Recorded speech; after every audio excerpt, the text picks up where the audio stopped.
Full-time BA sa morning, full-time seller sa hapon, at part-time freelancer sa gabi. Hi, ako nga pala si Rob.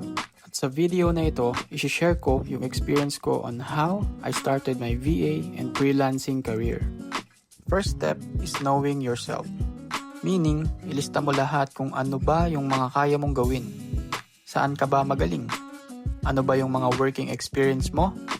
Ano-ano na ba yung mga softwares at tools na nagamit mo? At kung saan kang industry galing? Kung fresh graduate ka naman, ano ba yung interest mo? Saan ka ba nag-e-excel? Ano na rin ba ang mga kaya mong gawin at i-offer? Kaya know yourself. By doing this, ay ma-identify mo kung saang industry or niche ka. Either general admin o kaya naman specialized BA like e-commerce, technical VA, media buyer, bookkeeping, and more. Maraming pwedeng maging roles bilang VA. Kaya knowing and understanding your expertise at interest is your edge para makahanap ka ng tamang client para sa'yo. Once done sa first step, second step na tayo, and that is drafting and optimizing your resume.